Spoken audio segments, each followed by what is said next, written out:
you do not understand white supremacy, what it is, and how it works, everything else that you do understand will confuse you.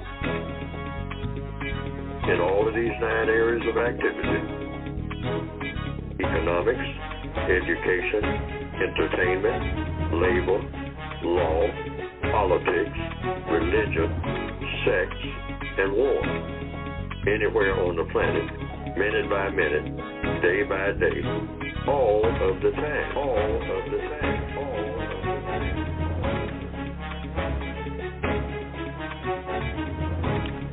Greetings to you this day, the 16th of November, 2021. And welcome to the Counter Racist Code Show with Mr. Neely Fuller Jr. I am your co-host, Mr. Bobby. The show is also referred to as the CRCS, so we thank you for tuning in and listening. Let's give you some contact numbers. To get in contact with the show, you can dial this number, which is 516-453-9921. And when you do that, if you have a question or short comment, please, it is also referred to as VGQ. Please be brief. Press the number 1 button and you will get in line. Make sure that you give your name to the call screener so that I can properly introduce your name. And I'm going to apologize right off the bat. I have a problem, I'm working on it, trying to pronounce these names, so I will probably butcher your name, but it's not on purpose. So I just want to get that out the way. But make sure you give your name to the call screener so I can do it. You can also Gmail me at the numero 7, Mr. Bobby, BOBBY, @gmail.com. Chances are it will not be read today, but you can do that anyway, and at some space or time, I will read it on on a program and have Mr. Fuller address your questions. And by the way, since we're on that, if you have a question for me, what I'm trying to do is make sure that the majority of the questions go to Mr. Fuller so that he can answer your questions. I may have my opinion on it, and occasionally I will give it. I try not to, but sometimes, and Mr. Fuller will ask me about an interpretation or something that someone has said, I will try to do the best that I can. But the main focus is we want to hear what Mr. Fuller has to say regarding whatever your question is. The chat room is available, and there are people that are already in the chat. Simply, if you want to become a part of that, you can go to the blogtalkradio.com, and I believe you can go to the Produce Justice show right there. When you hit that button, and I think the chat space opens up where you can get into the chat room, and there you go. Okay. Now, Mr. Fuller is going to be speaking about that book or his book. Actually, there are 3 of them, but there are going to be other books that perhaps are mentioned in today's program as a guide. I will not give you the long title of the book, but I will say the code book. But sometime during this program, you will hear it. Most and almost exclusively all the material that he refers to will be found in that book, which you can get at producejustice.com. Now, there are new people that listen to the show all the time, so understand this. You are going to hear some terms which he will explain. For example, the code book. You will hear the term, I don't know. You will hear that. You will hear VGQ. These are just examples of some terms that you may hear. You will hear the term about justice, the compensatory form, and all that. These are terms that are going to come out, and you may hear them. You don't have to agree with them, and that's okay.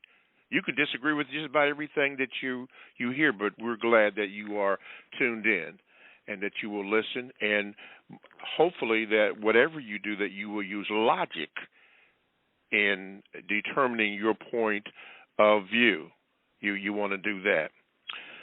moving on with the show, there is a publication that actually I found that personifies everything that Mr. Fuller has talked about in any shows that I've done with him, any shows here on Blog Talk Radio, and addresses a lot of your questions. And if you will, just quickly allow me, there is a documentary about Mumia Abu Jamal. It's called The Long Distance Revolutionary. It's a very good documentary. It's about 2 hours long, and it explains every single thing that Mr. Fuller has talked about and talks about in his book, every detail. You will hear the term prison. You will hear a lot of things. Look at that documentary, everything in the book. You will hear about the 9 areas of people activity.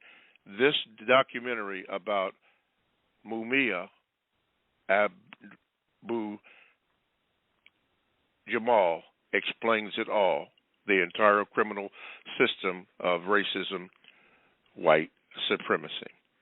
So you might want to check that out. I found it very good, and I'm still checking it out.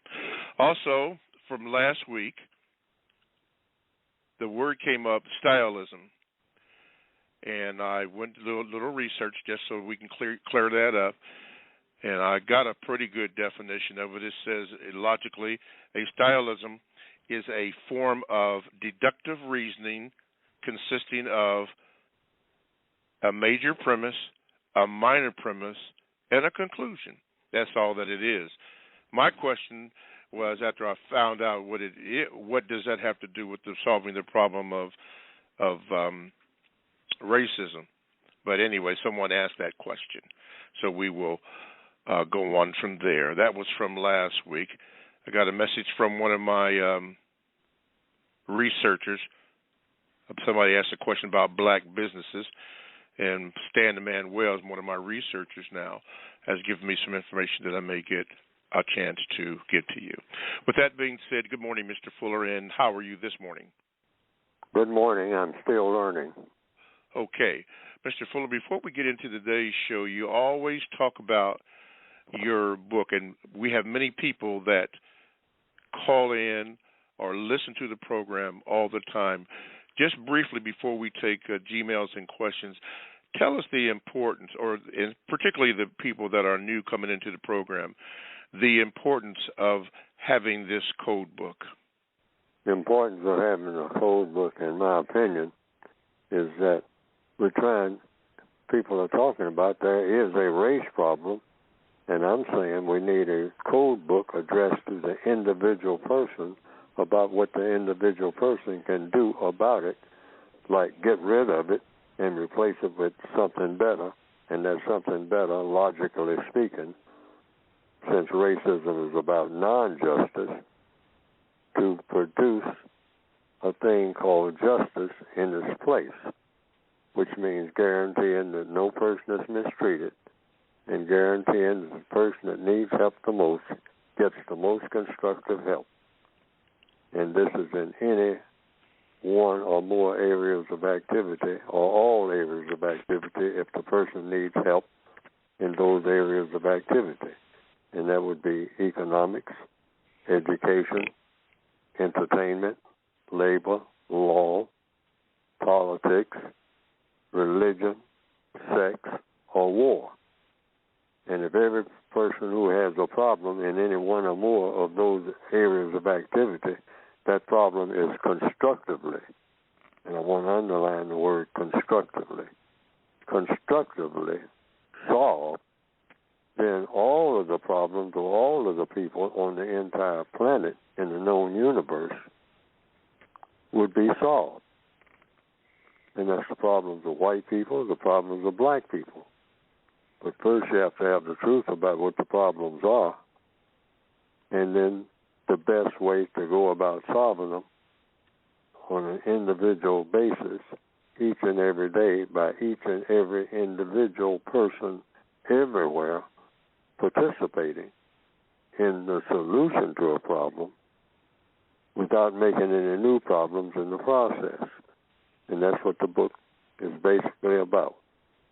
I have 3 volumes out there. One of them is a repeat of the first volume. It's a revised, expanded edition.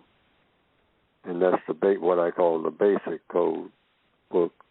But actually, and then there's a word guide, but actually all 3 volumes are just one volume.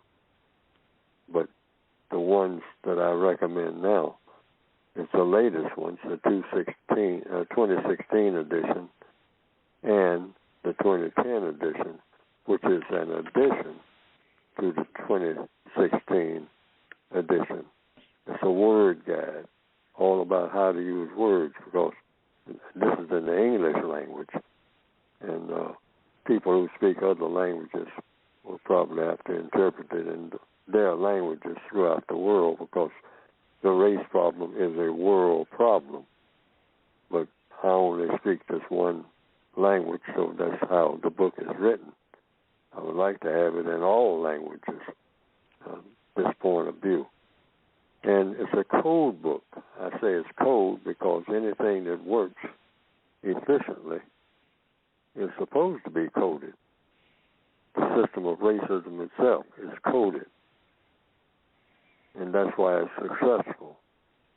So in order to counteract a system that is coded, meaning it's designed, precision designed, to be successful at what it does, and that's to continue the system of racism, then in order to counter that system, you have to have a system that's designed, which means a coded system. And what is a coded system? Something that you do. Every time you do it, it works. The system of white supremacy works. It's the most powerful religious and political system ever constructed in the minds of people so far. According to what? According to evidence. And that's what you go by. But there is no counter system in place that is that precise. That when you do it, it works. There's no counter code. There's a racist code. There's no counter racist code. And so that's what I'm attempting to establish. Yes, sir. Okay. Thank you. You can get this book by going to producejustice.com. Producejustice.com. Okay. I forgot to, and I failed to mention my bad. That information on Mumia Abu Jamal can also be found on YouTube. The documentary is called The Long Distance Revelation, and also on Free Speech TV. Got to give that information out since I mentioned that. Okay, let's go to the phone lines, and we're going to go to New York City, where we have Helen B. Let me see if I can get you in, Helen B. Okay, once it's buffering. Okay, Helen B., good morning, and how are you? I'm fine. Greetings, Mr. Bobby. Greetings, Mr. Fuller. Hello. My question today, what will happen to the books once Mr. Fuller transitions? Will one still be able to purchase them? Will the site still be up? That's my question. Okay. Thank you, Helen B. Mr. Fuller? I am making arrangements for the book to continue after I am dead. I'm doing that now. Okay, there you go, Helen B. And everybody else who always seems to ask that question. Now you have it. Now you heard it. Thank you, Helen B. And, of course, you're not a stranger, but thank you for your listenership. Let's see here. Let's go to Ray. Ray in Dallas. Good morning, Ray. Last chance, Ray. I got you on here. You're on. Hello. Can I be heard? Okay. Mr. Fuller, what is the difference in criticizing other victims and attempting to fortify the black side of the chessboard by pointing out non-constructive behaviors, all while still acknowledging the white supremacists as the most to blame? Oh, I do that all through the textbook. I say either something is correct or is not correct. Something is constructive or is not constructive. So all through the textbook, I say that there are things that people do that do not produce a constructive result. It's not a criticism. It's true. I mean, fire will burn, water is wet. You can use fire to cook food, that's constructive, or you can use fire to burn down someone's house. And depending on what you're burning down the house for, it can be constructive or non-constructive. And everything in the universe falls in one of those two categories, constructive, non-constructive. It's not personal, it's business. And it applies to all people and all creatures and all things. Either something works for a constructive result or it works for a non-constructive result. And so all people, all creatures, all things are here in existence, presumably, logically speaking, to produce results. These are the two words to keep focused on in this program and all the future programs and everything, the programs that have gone past, and any books that you read, any movies that you see, any plays that you go to see, the things that you do on the job. It's all about two words, constructive results. You're either going to get a constructive result for anything that you say or do, or a non-constructive result.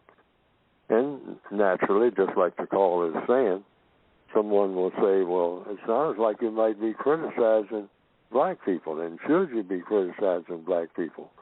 You're not criticizing the black people because they are people. You're not criticizing the black people at all, or white people for that matter. You're making a critique of what is being done or said and trying to come to a conclusion as to what is being done or said is either constructive or non-constructive. And how do you know the difference? By the result. Because you always look for the constructive result. That is a question you always ask when anything is done. If someone has a party, after the party you say, okay, did you go to the party the other night? Was it a good turnout? Yes, I did. It was at least, we were expecting maybe 100 people, and it was 800 people there at the party. Okay? What did you do at the party? And the main thing is not so much what you did. We won't even get to that necessarily. You can just simply say, did the party produce constructive results? Or did anything happen at that party that was non-constructive? And if so, what was it? So you can ask dozens of questions about what the party was for. You can start with that. What was the party for? What was the purpose of the party? And it either is going to produce a constructive result or a non-constructive result. And they say, well, about 15 people got killed. Well, was that constructive? Yes or no? Yes or no? And that's what everything in the universe should be about. All people on the planet should start thinking that way. Was it constructive? Was it non-constructive? That's what the entire textbook for victims of white supremacy is about. Whether you're talking to white people or black people or any people, about anything, what was the constructive result? Yes, sir. All right. Thank you, Ray, for your question.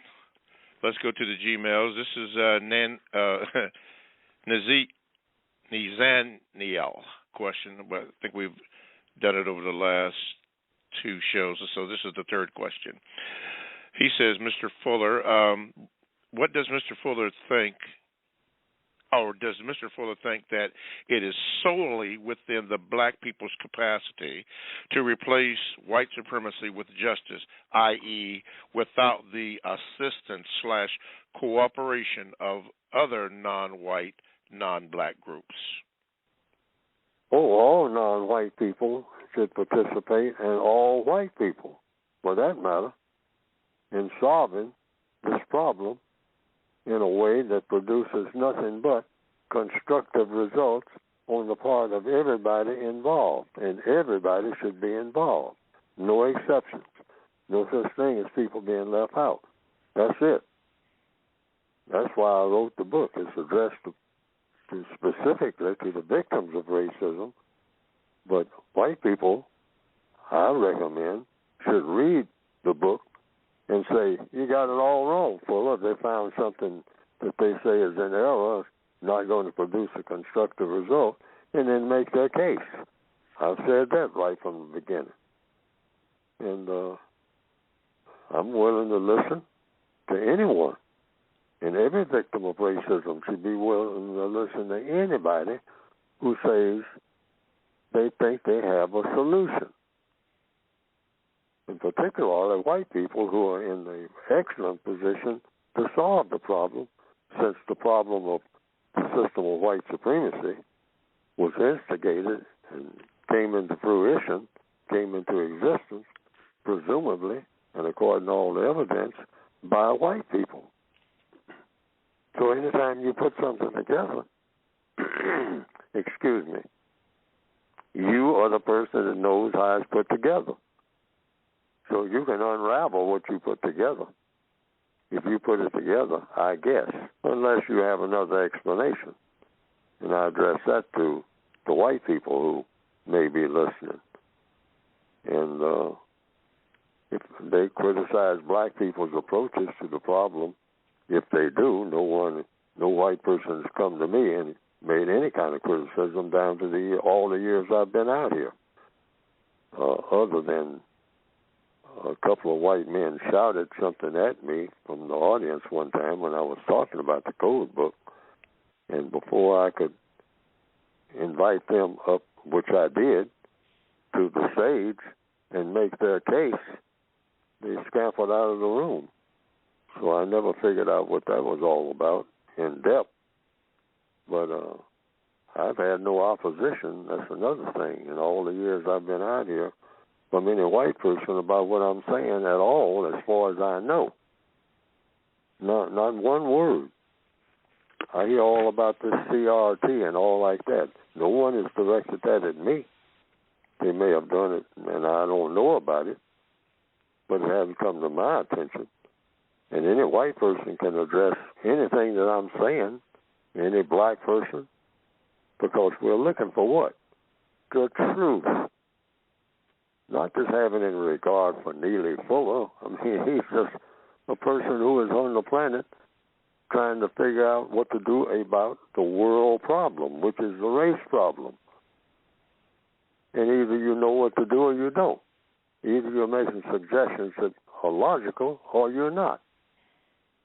Either you're coming up with something that may work or it won't work.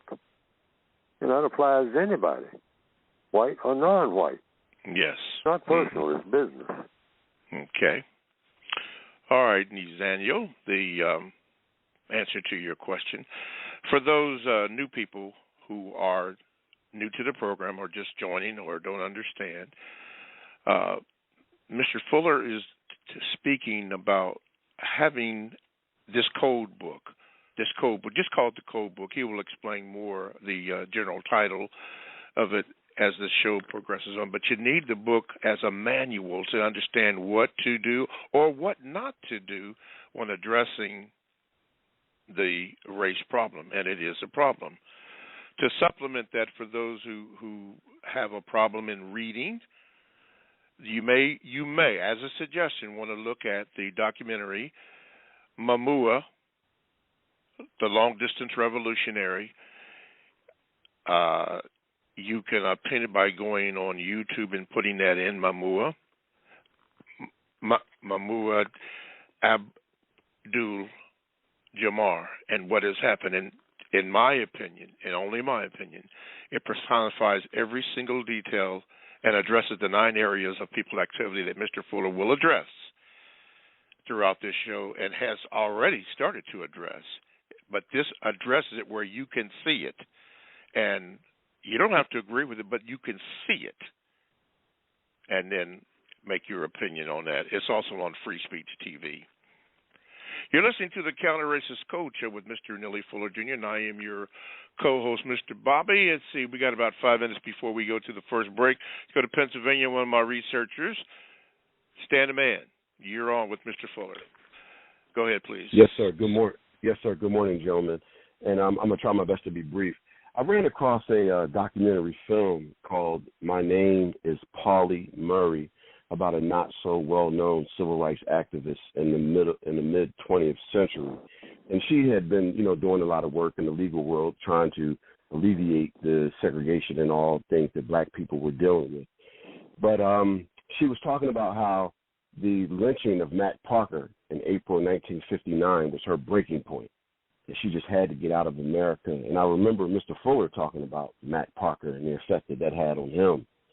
But she moved to Ghana and was there for about 18 months, and she realized that it was like a dictatorship over there.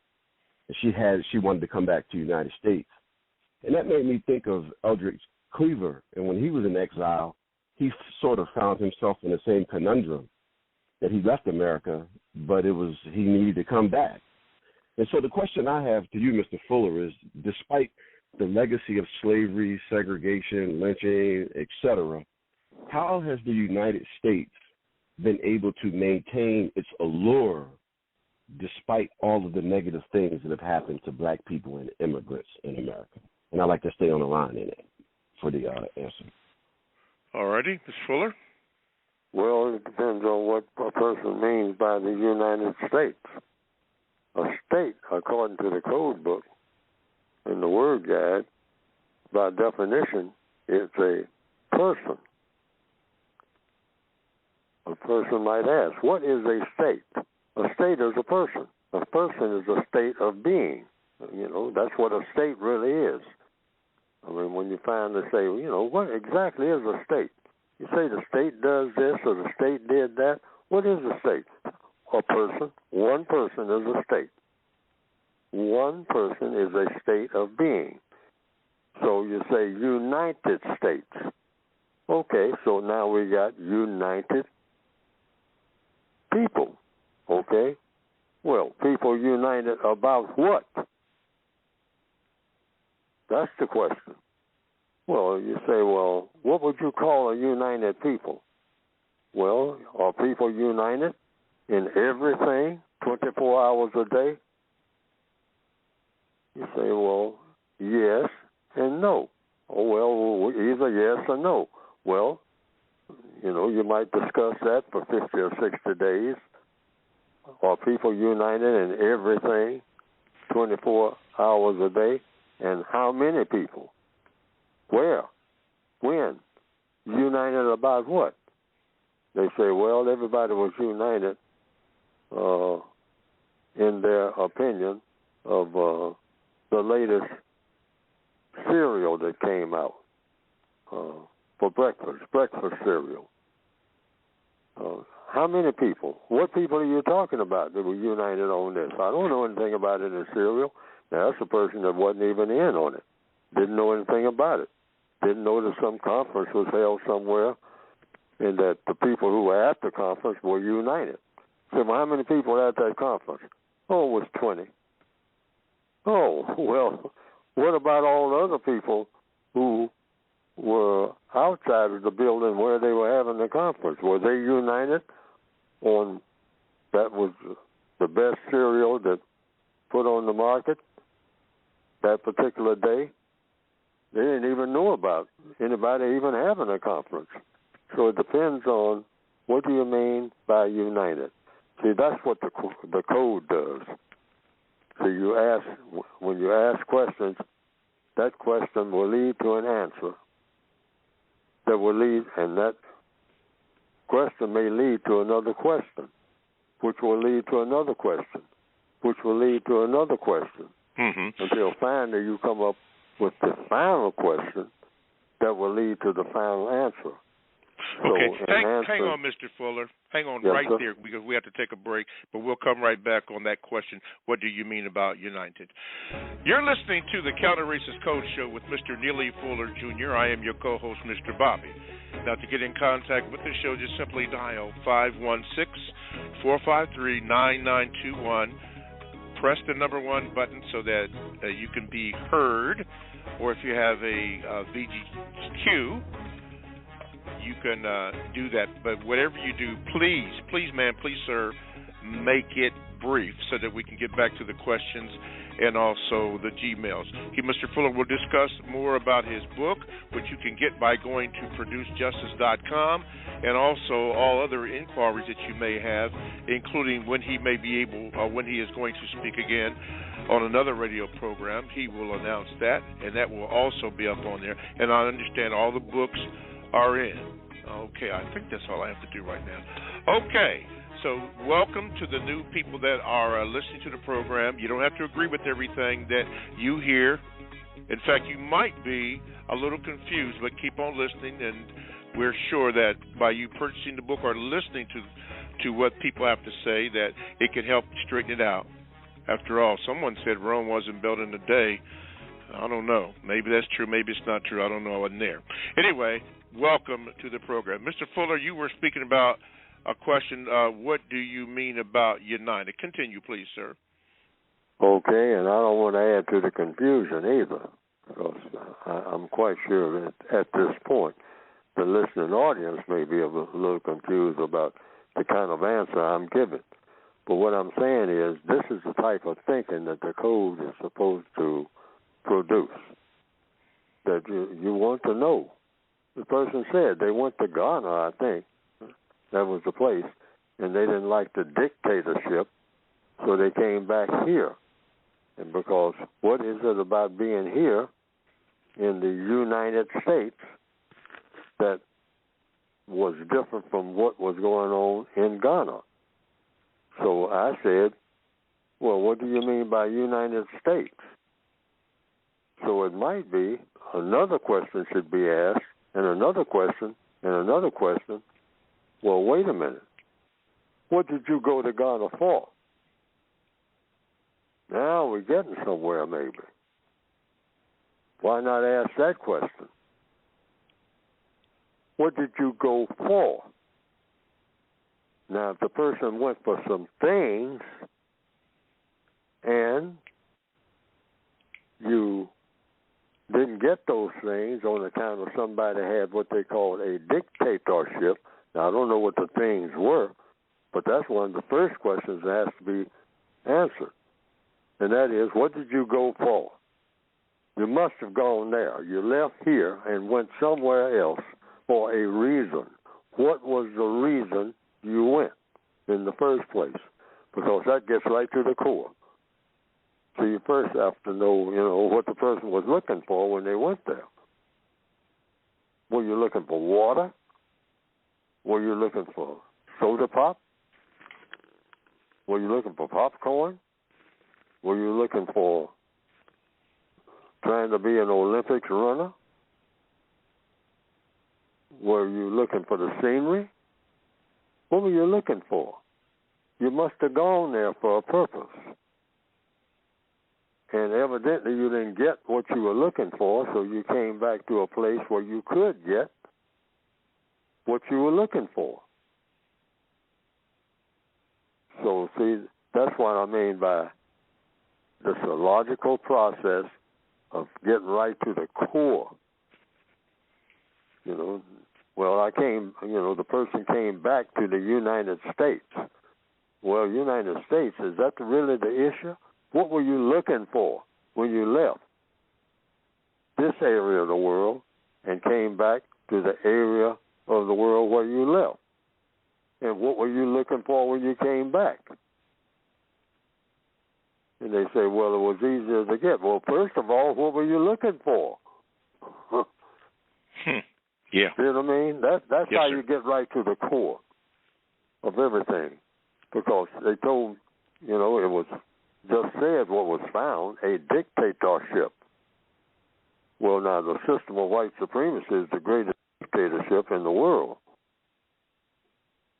But what you are looking for is the core of what this question is really all about. Not United States, not dictatorship. What were you looking for? Mm-hmm. Well, were you looking for a house? Or were you looking for, was the food better? What were you looking for? Well, I was looking for not, the answer might be not to be told what to do and when to go and when to get up in the morning and when to get up at night. It was too many restrictions. Okay, too many restrictions like what? Okay. Or it might turn out it was just a whole lot of inconveniences. I mean, yes, I went to an office, man, and they had so much red tape I had to go through just to get a loaf of bread. I mean, man, so when I came back here, I could just go walk up, get a loaf of bread off the shelf. There's a lot of bread available. I didn't have to go through no 8 hours of bureaucracy and talking to this person and getting this note signed and all like that to get a loaf of bread. See, some people have found that out. So, see, if you be specific, rather than use these broad terms that we've given to use, I came back to the United States. What United States? A state is a person. So what person were you coming back to? Or persons? See what I mean? Yes, sir. That's one thing make call for 2,000 questions. Just yes, one. Sir. Exactly. That's how you get to the truth. Okay. Thank you, Stan the Man. Thank you, Stan the Man. To all that are new to the program, you are going to hear this also, that all problems are solved through the process of questions and answers. All problems are solved through the process of questions and answers. Mr. Fuller, that's code. Before we move on, particularly for those who are new, a question came up. What are those 9 areas of people activity? Would you repeat that so that we could proceed in the program? Yes.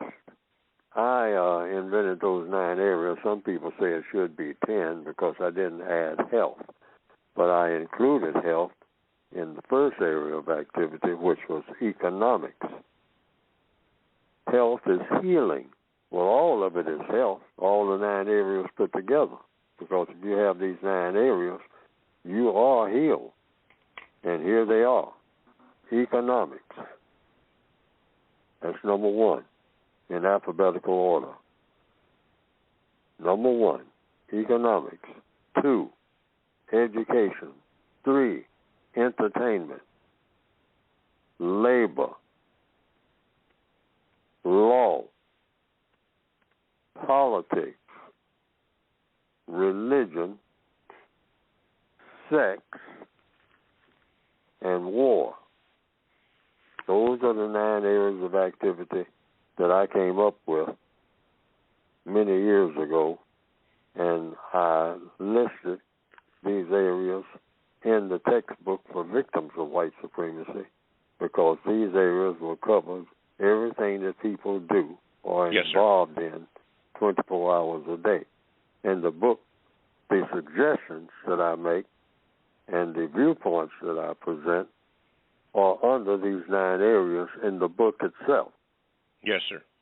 When you look at it, Area 1 starts off with economics, alphabetical order, and then moves to education, number 2. Yes, sir. Mm-hmm. And so on. Okay. Before I go to Marcus, Mr. Fuller, you just mentioned the word suggestion, and at the top of every program that we have done, you make a statement, even before this program, and many, in my opinion, in my humble opinion, don't really grasp or really understand that statement. I know I didn't, but that doesn't mean that everybody else did. But it took me a while to grasp it.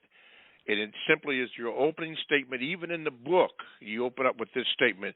Before we go to Marcus, could you repeat that statement so that people can clearly hear and maybe get an inkling of what you are saying about if you don't understand? Yes, I will. statement is as follows. If you do not understand white supremacy, what it is and how it works, everything else that you understand will only confuse you. And white supremacy is racism, of course, and racism is white supremacy. There's no other functional form of racism other than white supremacy. I'll repeat it. If you do not understand white supremacy, parenthesis, racism, what it is and how it works, everything else that you understand will only confuse you. I wrote that in 1971, yes, sir. and I stick by it. You yes, will sir. be confused about everything that goes on around you if you don't understand racism. You can get the book, everybody, particularly for those that are new, by going to producejustice.com. That's producejustice.com. That's how you can get the books. And now this is not on the list, but you can also view this documentary, Mamua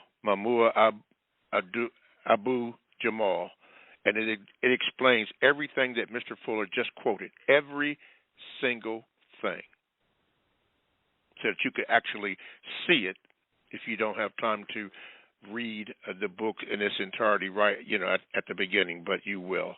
But check that out. You can go to YouTube or Free Speech TV. But going up to New York, Marcus, you're on with Mr. Fuller. Go ahead, please. Good morning, Mr. Barbie. Good morning, Mr. Fuller. Good morning, sir. Good morning, sir. My question for today is, Mr. Fuller, as the Kyle Rittenhouse and Ahmaud Arbery trials are nearing completion, should we expect a decision to be made that is favorable to the system of racism and white supremacy? The answer is yes, according to the code.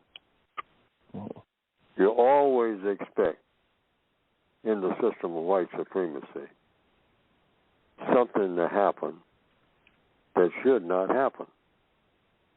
Always. Every black person should have that kind of mindset. Anything that's going to happen today is going to be supportive of the system of white supremacy. Anything you're involved in, anything that anybody's involved in, it's the most powerful government, really worthy of the name government, in the known universe.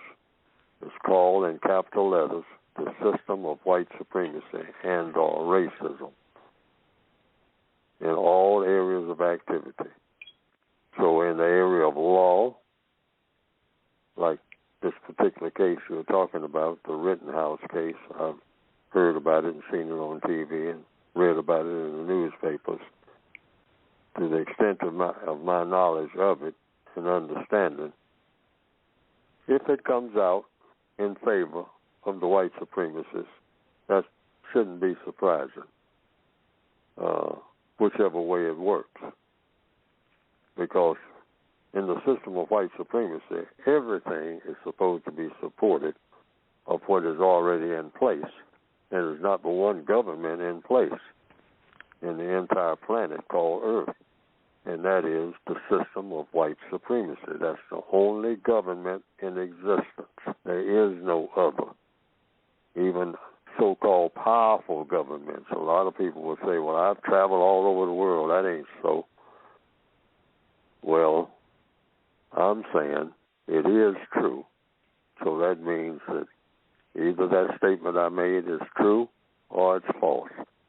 The white supremacists work in mysterious ways, and they know how to have other people look like they have a whole lot of power. And those people will have a whole lot of power. But the white supremacists will have the power behind the power. They will be the ones who allowed those non-white people to have the power that they have. Otherwise, they wouldn't have it at all. That's what white supremacy means. you won't find any non-white people on this planet, regardless of how powerful their army may appear, or navy, or whatever it is they have. The white supremacists got something more powerful. That's how they deal. They don't let anything be more powerful than they are, ever. That's why it's called supreme. So far. All right. Thank you for your question, Marcus, and you don't have to be a stranger. And thank you for listening.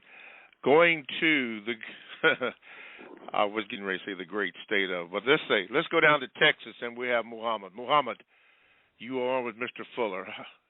Good morning. Good morning, Mr. Bobby and Mr. Fuller. Yes, sir. First of all, Mr. Bobby, yes, I just want to commend you on just facilitating the program and helping Mr. Fuller co-host. I think you took over the program in 2013 or 2014, and I mean, just over the years, it's gotten much better. So, thank you, brother. Thank you, sir. Thank you. Mm-hmm. Yes, sir. And well, Mr. Fuller, I mean, no words, that I can think of. Thank you enough, and just give you enough appreciation. But my question is, have you found a way to get constructive information from white people? Oh, I say that everything that I'm saying is supposed to be taken note of by white people.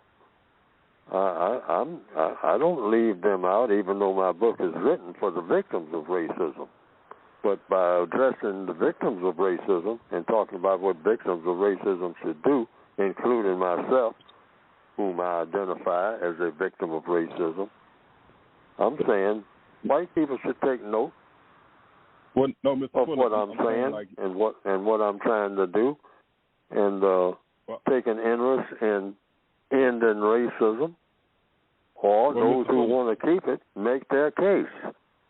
Because there are white people who say, well, yeah, white supremacy is the best thing for everybody. And a lot of white people say that and have said it for years. So I'm just saying, okay, I'm willing to listen if you can make that case and say, how is it the best thing for everybody? And, in every area of activity. Let's go through it. And we can do that without shouting and cursing and name-calling. The code doesn't allow that at all. It doesn't recommend that at all under any circumstance. That's another thing. We don't have to shout and curse and name-call or none of that. Or break up meetings, break up chairs and throw things. We can sit down and talk. Even the mobsters, like it's what the white supremacists are. Sometimes even mobsters sit down and talk in a measured manner, as in depicted like in the movie The Godfather. Even though they are staunch enemies, you might say, quote unquote, opposed to each other, but they will agree on some things sometimes. So in order to do that, you sit down and you talk civilly. And you talk without laughing and joking and whatnot, like a lot of people have a tendency to do. We go to extremes. We either laugh and joke when we're talking to white people, or we are cursing and pounding the table and making empty threats that don't mean very much of anything anyway. Yes, sir.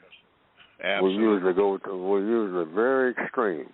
Either we're all upset and mad and foaming at the mouth and banging on things and want to turn things over, or we're clowning and joking. Whereas we should be just strictly business. That's all. Strictly business. Strictly. Mm-hmm. All right. Thank you, Marcus. Don't be a stranger. Thank you, AAA Rita. White supremacists are such because they have the power to name us hegemony. And I looked that up, and it's what it says, leadership or dominance, especially by one country or social group over others. I'm learning how to look and research stuff up continually. It's something. Mr. Fuller refers to it as still learning. And if you think about it, you really are every day, because you don't know everything. You don't know everything. Okay, let's go down to, let's see here. Go down to H-Town, Houston. John, you're on with Mr. Fuller. Let me get you in here. Okay, go ahead, John. Grand Rising, Mr. Bobby and Mr. Fuller Jr. When you were speaking on Mamua Abu Jamal, was the title of it In Prison My Whole Life? There's a couple of those. You know what? Yeah, there are a couple things on there. Now, I haven't seen those, but I believe that they're all good because they all lead to the same area. I was just watching the one that was on Free Speech TV, and it just engulfed everything that Mr. Fuller has been talking about. Everything that I've learned and still learning from him was tied up into that. So anything that you could get on that will help us understand racism, white supremacy, and how this corporate system actually is working. Go ahead, please, sir. And if you haven't had a chance, Netflix has a new one. I'm hoping that Mr. Fuller Jr. gets a chance to see The Harder They Fall, because I think it borders on talking about Oklahoma, Indian Territory, and certain cowboys, quote unquote, and using the term not in the degenerative and denigrating fashion, a boy who controls cows. Cherokee Bill, a number of other individuals that are actual live human beings are in that movie. I don't know if you're familiar with Posse, with Mario Van Peebles. Yes. But The Harder They Fall just came out on Netflix. Okay, thank you. Something else possibly for consideration. But I don't know if you consider this a VGQ or a question. I'm paraphrasing the famous quote from Malcolm X. To speak nonviolence to a violent people, you essentially will have a failure to communicate. Now, I'm paraphrasing the quote, but he went more in depth. And I'm not sure if that's taken from the Ballad of the Bullet, but I know you're probably familiar with a lot of his speeches. But saying that and having this misconception on how we're going to destroy white supremacy as a system without violence is something I would hope Mr. Fuller Jr. would address. But I wanted to ask him this question. Okay. When he said earlier that all white people as well as supposed non-white people, which I'm really a bit perturbed by using such a thing, because saying something is non-white is continuously putting whiteness as an elevated status. But if he is familiar with Jane Elliott and or Tim Wise, could he foresee in some future that he might participate in some sort of a town hall with quote-unquote white advocates of anti-racism? Are you familiar with either of them, Jane Elliott or Tim Wise? Okay, let's get what would you think would be the constructive results from such an event? Okay, let's give Mr. Fuller a chance to answer that. Mr. Fuller? Well, if I understand the question I do understand is, am I familiar with Miss Jane Elliott and or Mr. Tim Wise? And the answer to that question is yes. I have been in the presence of Mr. Tim Wise on several occasions, at least 3 to my recollection. Been close enough to him to reach out and touch him physically. But I never spoke to him. I never had anything to say to him. And according to the code, I went according to the code because I didn't have anything to say to him. And the reason I didn't have anything to say to him is because he was making his presentation against racism, and a very excellent one. At that time, I was at a meeting. I've been in, over the years, at least 3 times, as I recall, where he was actually making a speech against racism or participating in one form or another. And I've in his presence where I could talk to him about it on a one-on-one, but according to the code, I elected not to. I went according to the code. Why? Because the code says that if a white person is talking against racism, you just listen to what the white person has to say. That's it. You listen to what the white person has to say. That's number one. And according to the code, that's why I say we need a code. And after the white person gets through saying what the white person has to say, you look and see if anything has changed as a result of what that white person has to say. And what change you're looking for is you still have racism or you don't. That's the criteria, according to the code, when it comes to white people and racism. You either still have racism as the most powerful force, political and religious force on the planet, or you don't, regardless of what white person is making a speech about anything, when and where. So I don't have anything to say to Miss Elliott or Mr. Tim Wise on the subject of racism. I will listen to everything that they have to say, and then after they finish talking, I will look around and see if racism is still here. And if it's still here, it's still here. That's the logic. That's why I say it ain't personal. It's business.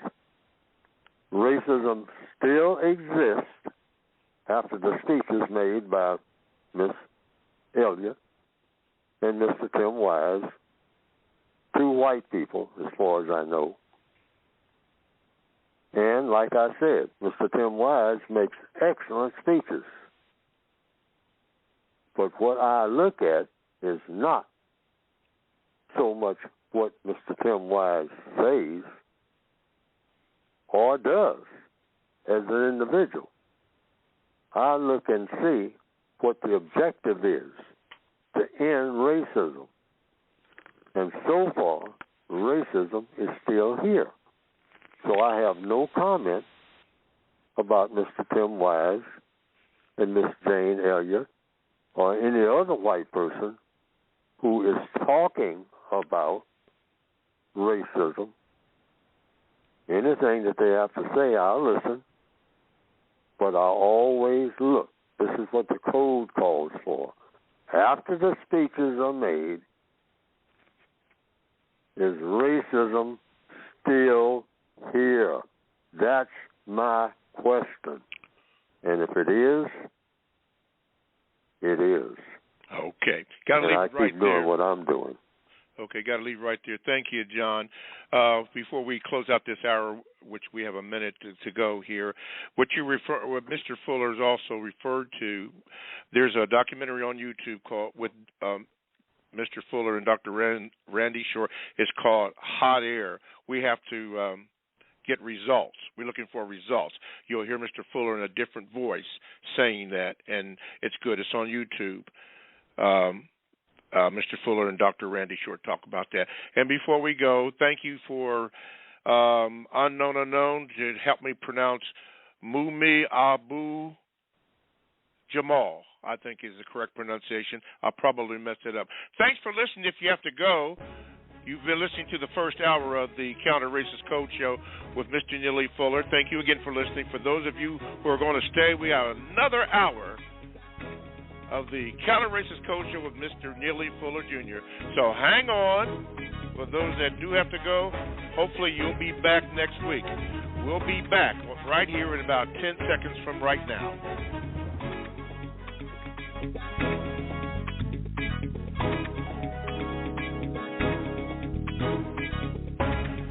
Okay, good morning, Grand Rising, whatever you want to say. Welcome to the second hour of the Counter Racist Code Show, also referred to as the CRCS. We thank you that you have taken the time out of your day to tune into this wonderful program. I am the co-host, Mr. Bobby, and if you'd like to get in contact with the show to ask Mr. Fuller a question or have a very short VGQ, call this number, 516-453-9921.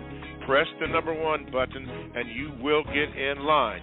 You can also Gmail me at the numero 7, Mr. Bobby, BOBBY, at gmail.com. And if you would like to join the chat room, which is bubbling over, my goodness gracious, with some outstanding chats, and they help me. Chat people, thank you for all of your help. You can simply go to the Blog Talk Radio website and hit on the Produce Justice show.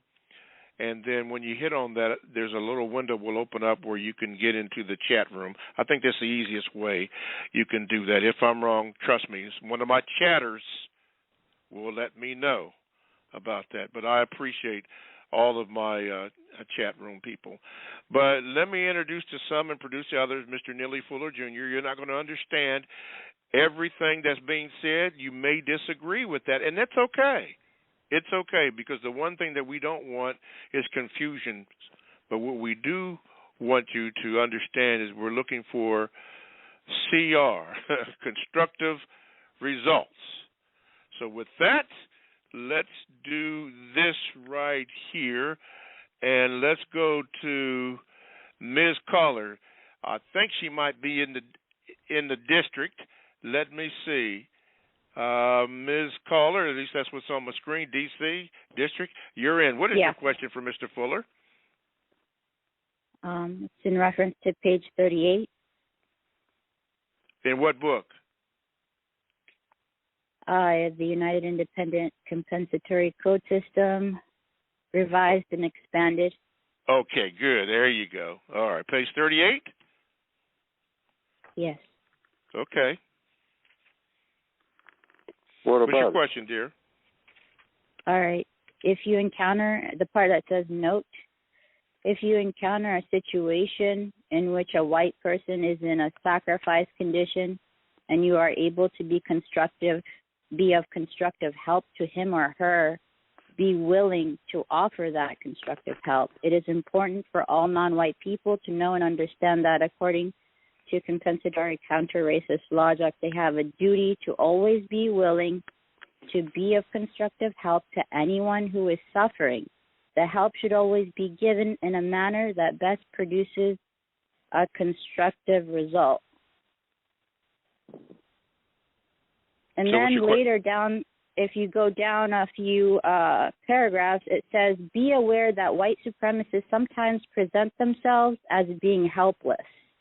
They sometimes do this by deliberately sacrificing themselves, by putting themselves into situations wherein they may suffer or kill themselves or allow themselves to be killed. So my question is, considering victims are suffering and have Stockholm Syndrome, which are you aware of Stockholm Syndrome? I've heard about it. I don't know too much about the details of it. Well, basically, it's an emotional response where when you're abused, you have positive feeling towards your abuser or captor. Yeah. Would you agree that victims have love, sympathy, empathy, and desire to protect white people? Well, I've seen situations where I might interpret it that way in answer to your question. Okay, so in a situation like that where we're conditioned to love our aggressor, wouldn't you say that being willing to give constructive help to them when they are often willing to pretend that they're helpless can put us in danger? It could.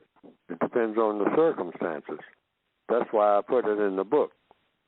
Each individual has to make his or her decision based on those individual circumstances, when, where, what's involved, and you make your own judgment. I'm just calling it to the attention that the victims of racism should always be willing to do what will be the most helpful for everybody involved, directly, indirectly, in every situation.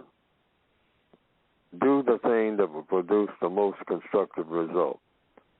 And at the time that I wrote this, I was thinking about things like forest fires, floods, earthquakes.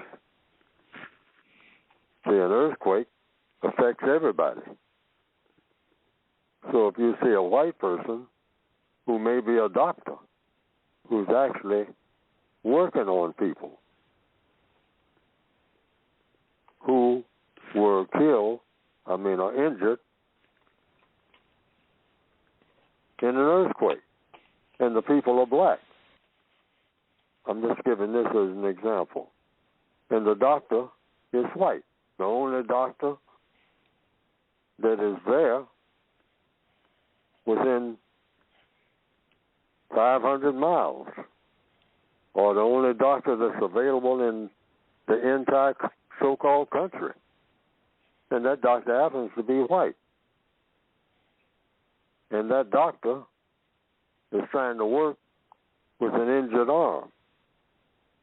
And the doctor calls for assistance from a black person. That black person happens to be me, maybe. And he says, can you help me put this bandage on my arm so that I can do these operations on your family members who were injured when this building collapsed, in this earthquake? Will you help put this bandage on my left arm so that I can, work my arms better? I'm bleeding, and I can't put the bandage on myself. I'm having difficulty. I'm just giving this as an example. What do I do? Say, no, with your white self, I ain't going to help you do nothing. You get what you deserve. I can go that route. Or according to the code, the person is trying to do something that appears to be constructive. And the person is suffering. And the person says, well, can you give me the injection of this serum, to kind of help kill the pain so that I can help to take care of the other people who are more seriously injured than I am, and all these other people are white or non-white.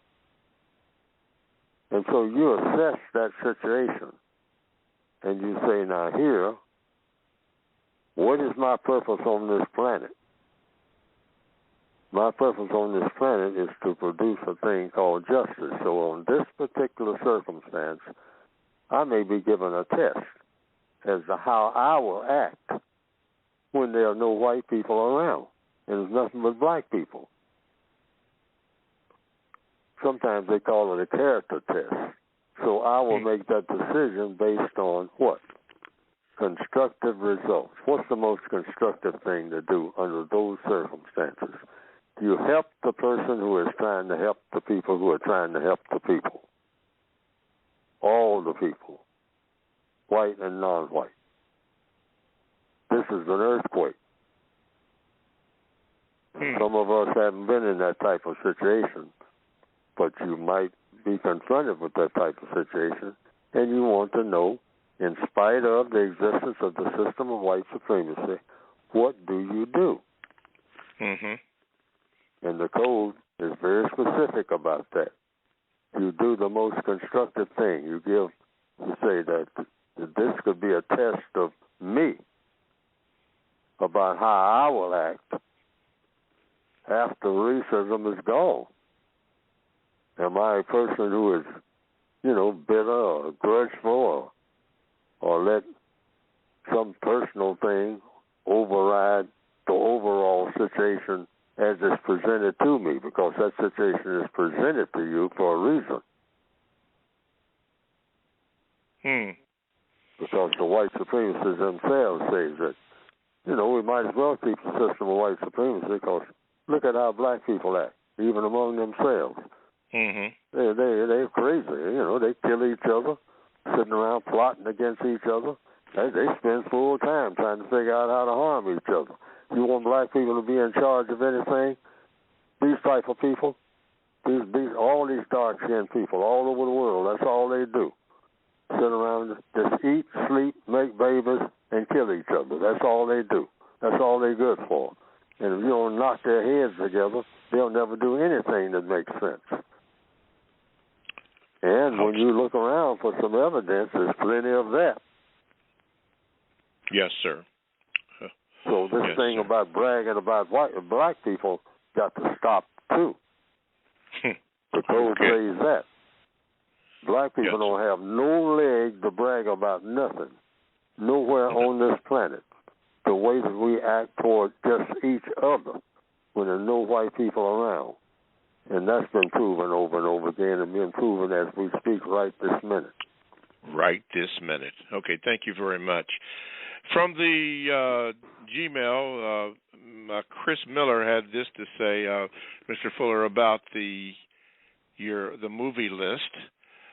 He feels that one more should be added, and that movie that he feels that should be added is Apocalypse Now. Have you seen that movie, Mr. Fuller, Apocalypse Now? I have, and I wouldn't reject it, but I've seen it a couple of times, and I didn't see that many lessons in it, but maybe the lessons are there. Well, but I didn't see that many. Yes, he did, and he pointed it out. I'm not going to do it here on air, but he pointed out some things because I've seen the movie several times myself, and then when he pointed at the things, particularly concerning Lawrence Fishburne's character, which was clean, and the captain of the boat, I don't recall his name right now, but he pointed out some subtle things that he observed in that film. But anyway, that was one of the things that he wanted to be known that could be added to the movie list. This comes from Diva2. Mr. Fuller, you say the point of history is to learn from it. In your opinion, Mr. Fuller, why do you think black people never learn from their history, and black people seem to repeat the same mistakes over and over again, but other groups do not? What say you, Mr. Fuller? The system of white supremacy. Black people's conduct under the system of white supremacy, I say, logically speaking and according to evidence, is dictated. In other words, if you take over a people, including their habits, the things they want to do, the things that they value, the things that are important to them, and you raise them, you invade a house and you take away the babies and you raise the babies, you kidnap the babies, and you raise them according to what your intentions are. You own them. And that's what the white supremacists bragged about. I own these Negroes. And they went all over the world, owning everybody of color. Took over ownership. So when you own it, there's an old cliche saying, I didn't make it up. They say, it's yours. You make break it. So anything that black people do in the system of white supremacy that is of value, constructive value, produces constructive results, or produces non-constructive results, the white supremacists can take credit for it either way, because they are the ones who have so-called, quote, unquote, raised us. They brag about it. If we took these no-good people, who were just running around killing each other and eating each other, a bunch of savages, they killed their neighbors, and they sit around a fire and eat the flesh of their neighbors. That's all they was doing. They didn't know how to do nothing that made sense until white people came among them. Now, black historians say that's not true, so they go back and forth with that. But the evidence shows that they did conquer whatever these people were who were my, quote, unquote, ancestors, which means I was born as an illegitimate child in the system of white supremacy. I'm an illegitimate child because I am their child. They own my, what we call my mother. They owned her, so therefore they own me. So anything you see me do or say, including writing this book against racism, I'm their product. If they complain about what I wrote, I say, well, hey, I'm your child. I'm your illegitimate child. I came up in your system. And so what I wrote is what your child is doing, your illegitimate child. I'm not your legitimate child, but I'm your illegitimate child, and you taught me everything I know about you and anything that I do, whether it's correct or incorrect. Really, truth be told, you can take credit for it because you are the one who took me over completely in every area of activity. You didn't leave me anything. I don't know who I am other than what you have made me. And that's the truth. That's the truth. Thank you, Mr. Fuller. Let's see here. Let me do this. Rita 888 and Tay from Dallas. I think I'm going to combine these questions, Mr. Fuller, if I may, Rita and Tay. Rita says, how can we teach our kids to be codified when sending them to their schools? Now, I'm going to morph that into this, but that Tay from Dallas says, good morning, Mr. Fuller. My name is Tay, black female from Dallas, Texas. Mr. Fuller, my best friend introduced me to one of your books a few months back, The United Independent Compensatory Code System Concept, Codified Word Guide. I'm really dumbfounded that I was oblivious to white supremacy racism and how it is affecting the world today. Mr. Fuller, how do I teach my offspring and other people that's around me about white supremacy racism without coming across as being pushy or forcing the information on them?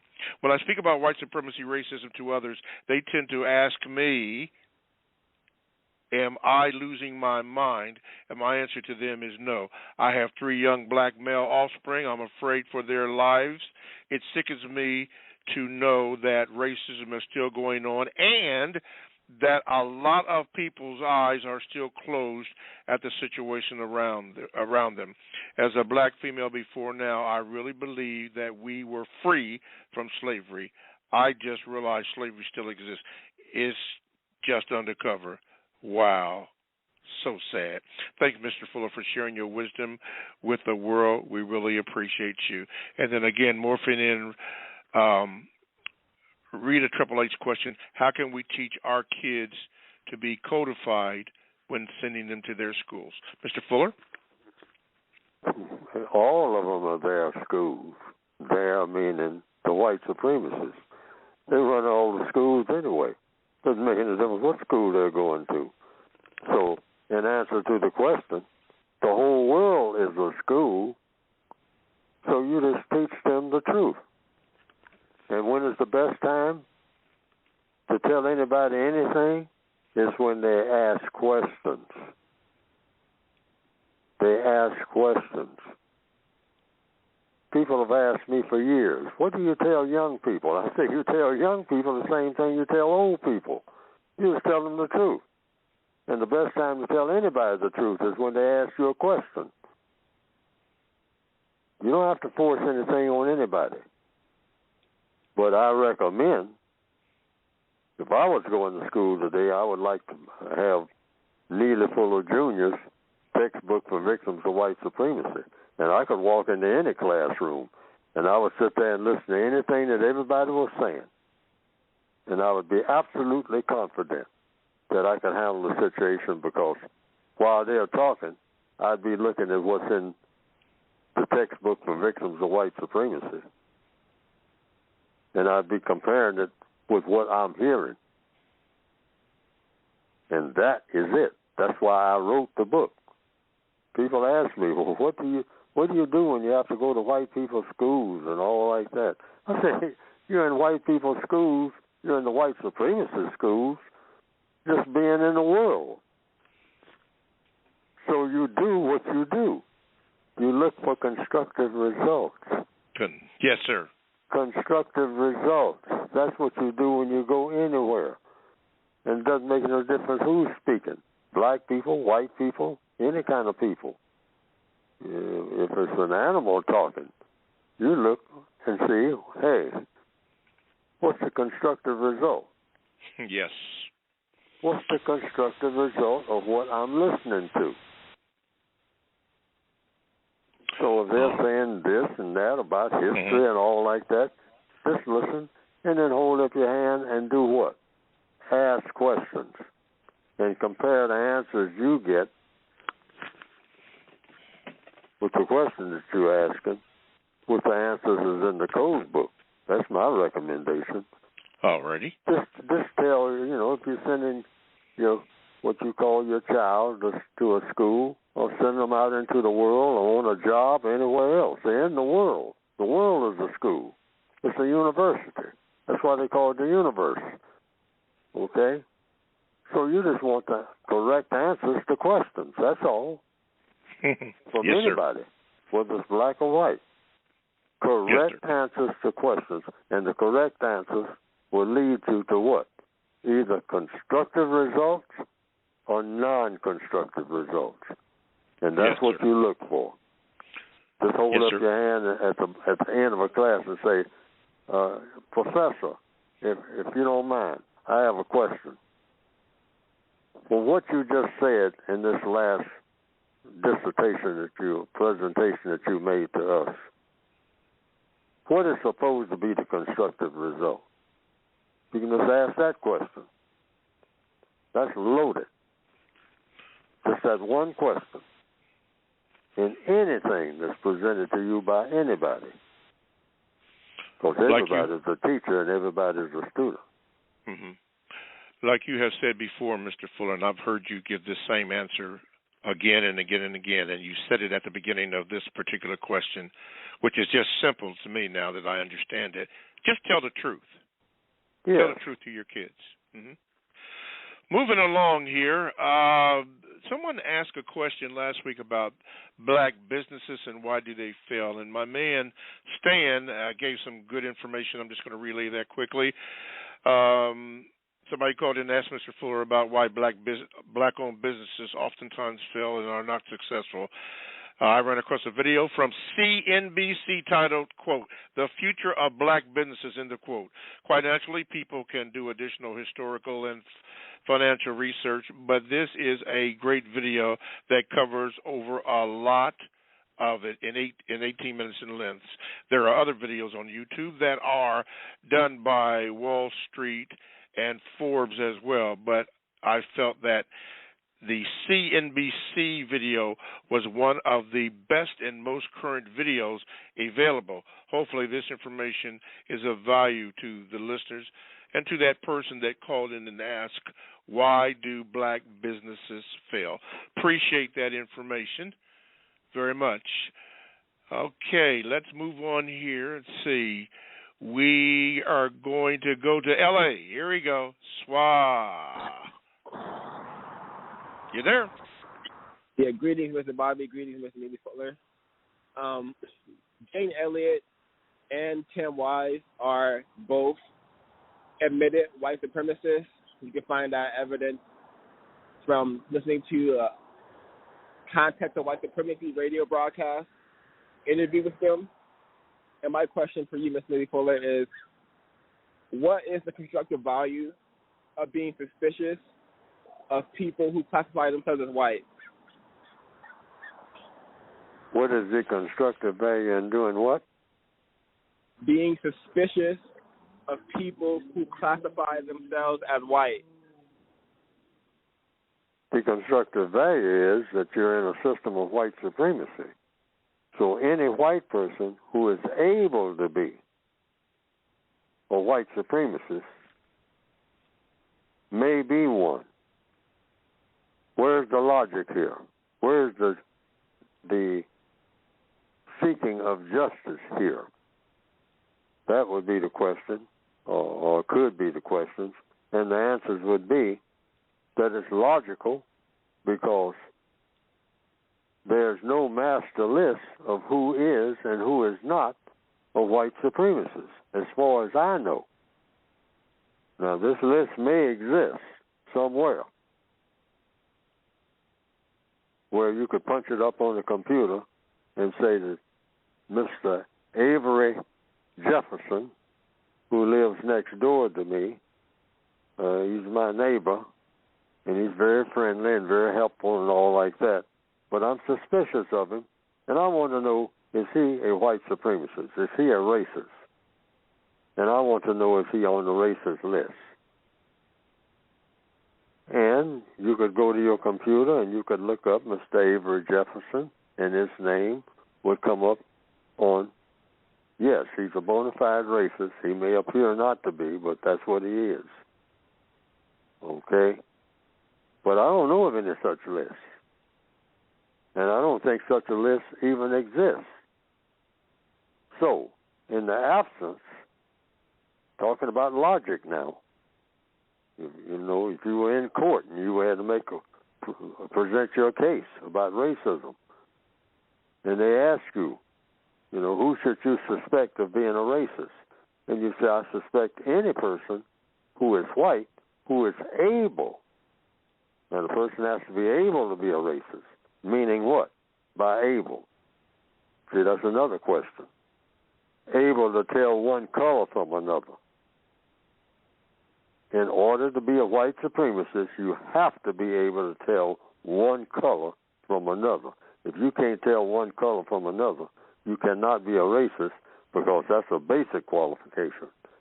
You have to be able to look at people and tell what color classification they come under. Otherwise, you cannot practice racism. You're not able to, because you can't tell one color from another. Newborn white babies are not racist, logically speaking. Why? They don't know one color from another. They have to be taught that. Have to be taught that. Yeah. Okay, we've got to break it right here, Mr. Fuller. And thank you for your response. You're listening to the Counter Racist Code Show with Mr. Neely Fuller Jr. here on blogtalkradio.com. All materials that you hear on the show can be obtained by going to producejustice.com, including the 3 publications that Mr. Fuller has, simply called the Code Book, but there are 3 publications, including a word guide that he will tell you about in just a few moments. To get in contact with the show, just simply dial 516-453-9921. Press the number 1 button and you will get in line. You can also Gmail me at the numero 7, Mr. Bobby, BOBBY, @gmail.com. Or you can get into the chat room by going to the Blog Talk Radio and the Produce Justice Show. And then once you hit that button, it'll come up on the screen, the chat room, or chat, and you can enter into the chat room and be a part of the great conversation that is going on in there. Helen B., Still Learning, John Raines, Produce 21, Rita AAA, Jacoby Duquesne, thank you for your information, brother. Appreciate that. Justice Warriors there. Many others, Unknown Unknowns, thank you. Invisible Negro, there are so many that are there. Sometimes I will mention it. JJ from the, what is that, England or the United Kingdom, or so-called United Kingdom. B. Sam, 721, thank you. And JJ Home Loans, thank you. All for listeners and chatters in the chat room. Thank you very, very much. Okay, before we move on, that video that is on YouTube It's 57 minutes long. Now, I'm going to tell you what it says. It says, Dr. Neely Fuller Jr. Now, bear in mind, Mr. Fuller does not call himself a doctor. Somebody else has done that. But anyway, for this video, it says Dr. Neely Fuller Jr. and Dr. Randy Short. Now, he is a doctor. I've interviewed him, so he is a doctor. But anyway, Dr. Neely Fuller Jr. and Dr. Randy Short. And the name of the video is We Need Results. We need results. Let me punch this up here, hopefully. Let me stop because it went into something else. Anyway, that's what it talks about. He and Dr. Randy Short get into a nice conversation that I think that you would find interesting. We need results. It's on YouTube. This is Dr. Neely Fuller and Dr.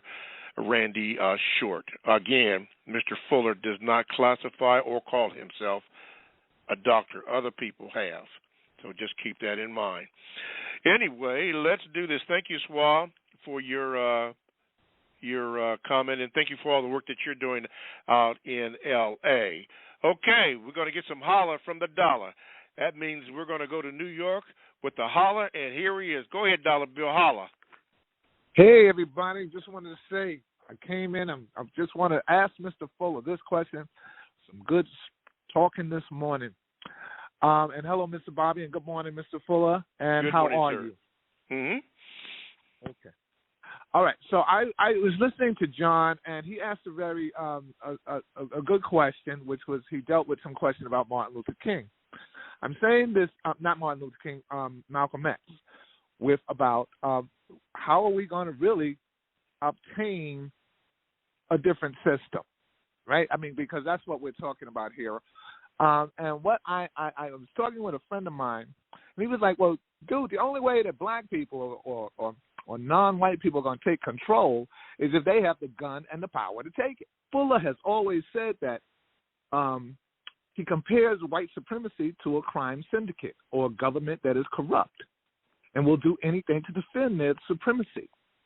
And I would like Mr. Fuller to tell me, if he can, name any people that have made change in a system to a better system for them without fighting for it. And does fighting for something to death have a constructive result? Okay, thank you very much. Mr. Fuller? Yes, I have in the textbook for victims of white supremacy, the entire textbook is called Counter Racism. So it depends on what you mean by fighting. But there are 9 areas of activity. Economics is the first area. The last area is war, counter war. But it's all war. From the very time that the first person who thought up the idea of racism, that was a declaration of war against the non-white people of the planet Earth. That's what it was. And that war was conducted by the white people who decided to get on board with it, you might say. And it turned out to be the most successful type of fighting, strategies, etc., ever produced in the minds of people. The most successful war so far. The war isn't over, it's still being fought. So we're always in a war.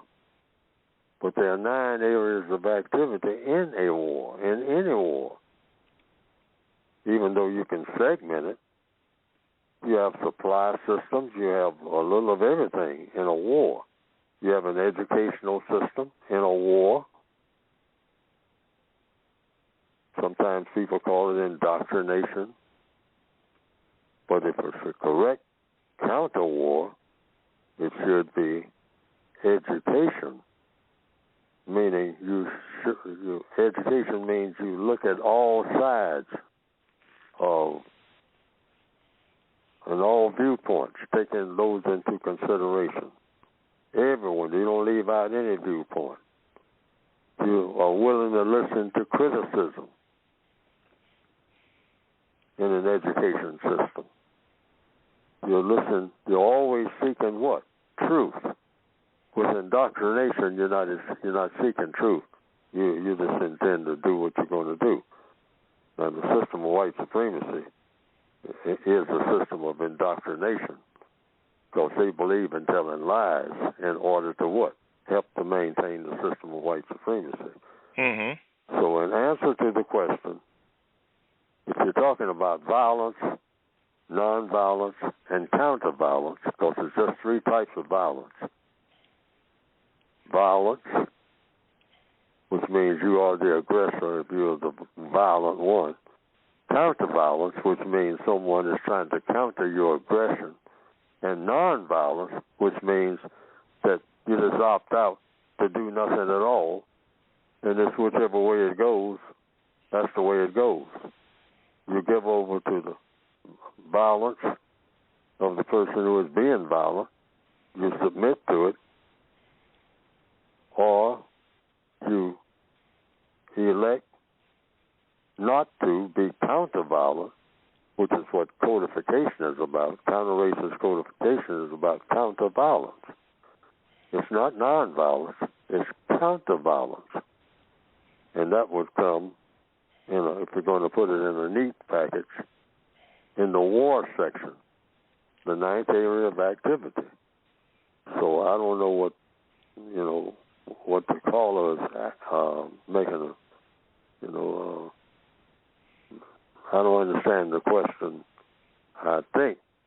But I think I understand the question, I'll put it that way, about what Mr. Malcolm X said about violence. Well, I don't know about the violence, because the white supremacists are violent, but I do believe in counter-violence, meaning countering the violence of the violent maker. And so that would be, if you want it in the more forceful form, where you're talking about people making other people dead, that would come under the 9th area of activity in the code book.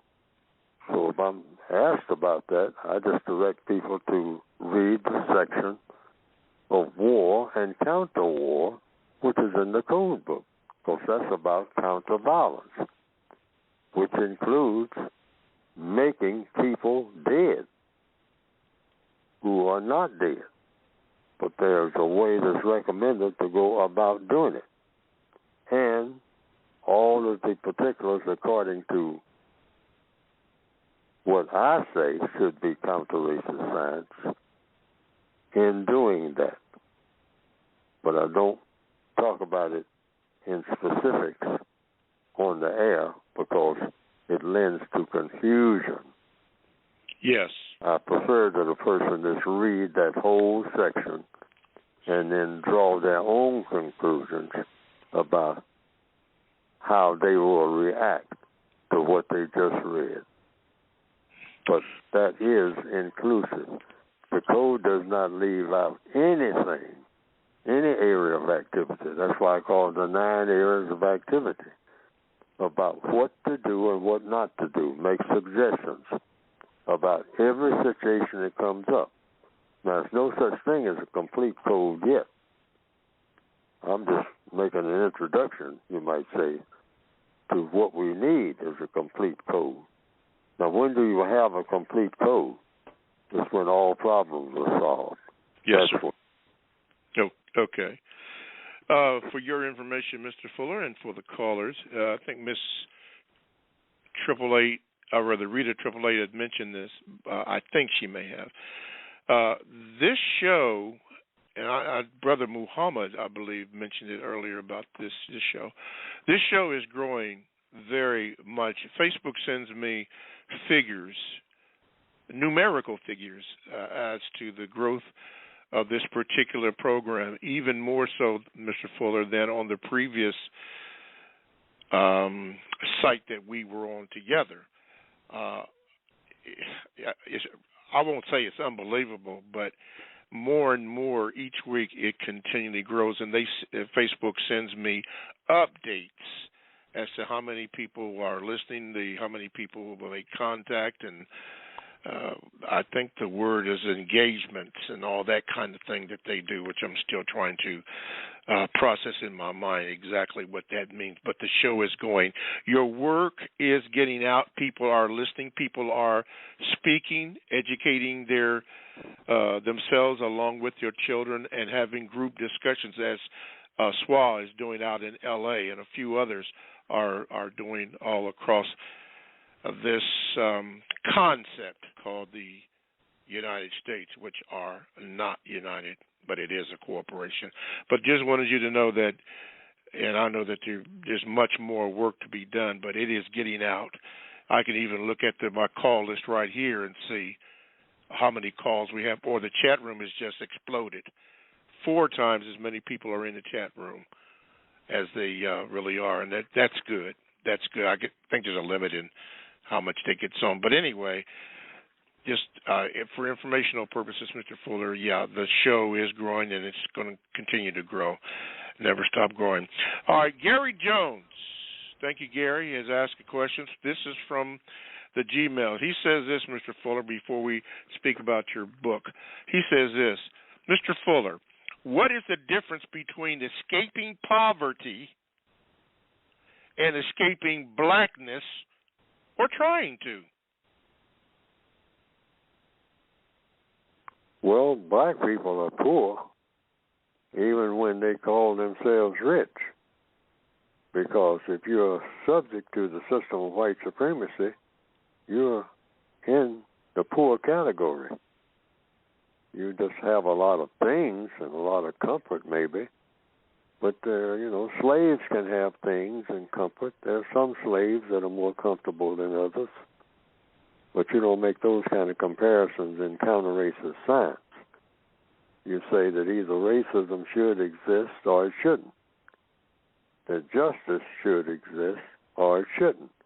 And counter-racist science is about replacing the system of white supremacy, racism, with the system of justice, which means guaranteeing that no person is mistreated in any area of activity at any time, and guaranteeing that the person that needs help the most gets the most constructive help in all areas at all times. And that is a difficult, presumably, thing to achieve. But it probably can be achieved because it can be thought of. Lots of things that people say couldn't be done were done, have been done, down through history, that people thought of as not being able to be done. But if a person can conceive of it, and that's an old cliche, if you can think about it, the very fact that it's in your mind means that you probably can do it, or someone else can do it if you put it on their minds and combine it with things that they already know. Because that's how all things, that's how inventions come into being. People doing things that other people said couldn't be done. So that's been proven. Mm-hmm. Valid. The very fact that you can think of this concept of justice, meaning what? Guaranteeing that no person is mistreated, and guaranteeing that the person that needs help the most always gets the most constructive help. Now you say that, yeah, that sounds like a great idea, but that can't be done. Well, the idea is here. So if you go according to logic and according to the evidence, lots of things that people said could not be done have been done. So justice can be produced. Yes. Otherwise, there's no point in talking about it. Okay. It's not logical to talk about something being done that can't be done.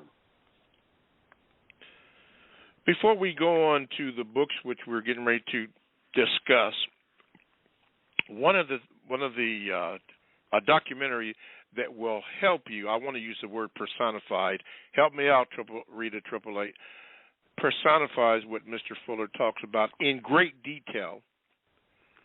Is a YouTube documentary I also saw on Free Speech TV called, and thank you for this unknown, Mumi Abu Jamal. I probably did not pronounce it right.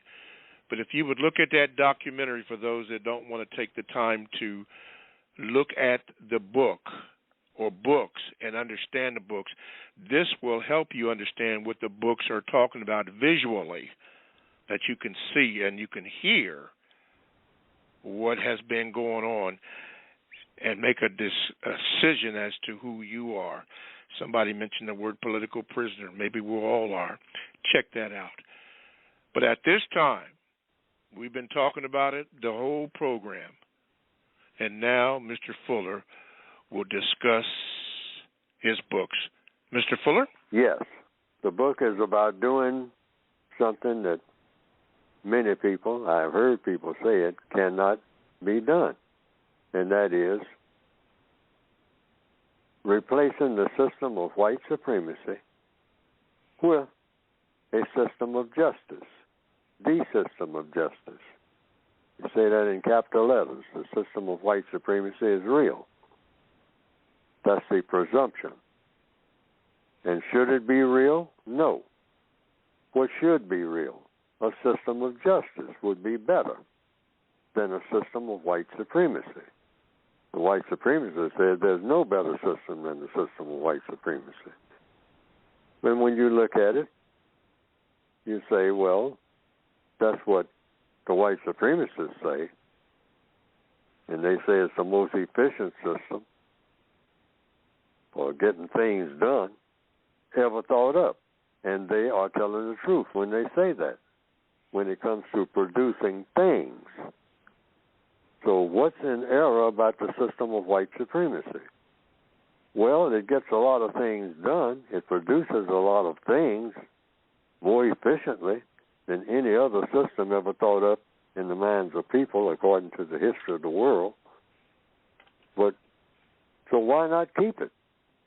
This is the best thing so far, because it probably isn't the system that's the ultimate system, which would be a system of justice, which would mean guaranteeing that the person that needs help the most gets the most constructive help. And in the process of doing that, you don't mistreat anybody. You got to have those two things in order to have what? A system of justice. So justice would be better than racism, because racism is designed to mistreat people. It produces things, but it makes garbage out of people. It makes people awful. It makes them worse than what they were when they were newborn babes. It takes people as products and turns them into things that are equivalent to monstrosities or monsters. Everybody. That's what it does. So this book that I have written is that you counter this system with the intention of eliminating the system of white supremacy altogether and replacing it with what? Because the law of compensation, that's why in the title of the book you have the word compensatory, means when you take something away, you should replace that something with something better. And what would be better than the system of white supremacy, since it is so productive of so many wonderful things? What would be better is that you would have a system that can produce things, wonderful things, useful things, constructive things, and not mistreat anybody in the process. And that would be a system of justice. And see to it that everybody gets everything that they need that is of constructive value. Underline the word constructive. That's what the textbook for victims of white supremacy is supposed to be about. And nobody can logically argue against that premise and against that goal, I don't think. Not logically and constructively. You know, the logic has to be attached to the word constructive, the word logic. And you can get the book by going to producejustice.com, and it will tell the individual victims of racism how to go about achieving that goal of replacing the system of white supremacy with the system of justice through everything that you say and do each and every day, wherever you happen to be on the planet. It's written in the English language. That's the best that I can do at this time. And that's the only language that I know that I've been given and allowed to have by the white supremacists. But it would apply to all of the non-white people who are the victims of racism everywhere on the planet, called Earth, here in the year 2021. And beyond until the problem is solved. But go to producejustice.com, and it will tell you what to do as an individual person. You don't have to check with anybody, and you pick and choose what you think makes sense. It's not dogmatic. It's not indoctrination. It's an education tool. Education means you use logic, cause and effect, in order to produce what? The most constructive result in everything that you do and say. How you go about saying things, how you go about doing things every day. Whether you're around white people or non-white people or any kind of people. What you do and what you don't do. What you say and what you don't say. Yes, because sir. Everything that people do is about doing and saying. If you get that correct, everything falls in place. Yes, sir. Speaking about doing and saying, I have not checked this. Are you scheduled yet to be on the Carl Nelson show for this month? Not so far. I haven't been on so far for this month. Okay. I don't think. This month went past pretty fast. It sure has. It seems to be. And I have to look back. I don't have a record of having been on the Carl Nelson show so far this month. Okay. And I may or may not be. It depends on what his schedule is. Sometimes he has other speakers, and so I don't know what their system is at WL. But I will let people know on producejustice.com. Thank you, Mr. Fuller. For those that were asking about it, about that video I mentioned on YouTube, it was now this is what they said on YouTube. Dr. Neely Fuller. Again, Mr. Fuller does not classify himself as a doctor, but somebody put it in there. But anyway, it says Dr. Neely Fuller and Dr. Randy should discuss Mr. Fuller's we need results and not hot air. I've listened to it many, many times, and we'll listen to it again just as if I have heard it for the first time. Okay, we have 5 minutes to go. Let's do this Gmail here. This is from Drake Barrington, also referred to as Anthony McCann, says this: there used to be a time, Mr. Fuller, not long ago, that black people were told our faces by white supremacists and other non-white peoples, quote, slavery ended a long time ago, get over it, end of quote. Mr. Fuller, who determines when and what is considered to be, quote, a long time ago, end of quote, particularly when we commemorate the end of the First World War every year on the 11th hour of the 11th day of the 11th month, a war that ended on the 11th of November, 1918, the war that was said to end all wars. Thank you, Mr. Fuller. I look forward to your response. I don't know who made these remarks, and so I simply say, according to what the code says, whomever made these remarks made these remarks. So what does the code say about slavery ending? The system of white supremacy itself, the system of racism, and this is the code, is the most efficient form of slavery ever produced in the minds of people of what we call the planet Earth. The system of white supremacy is the most efficient and most powerful form of slavery ever produced in the minds of people of the planet called Earth. So a question may be raised, does the system of white supremacy still exist? And the answer is yes.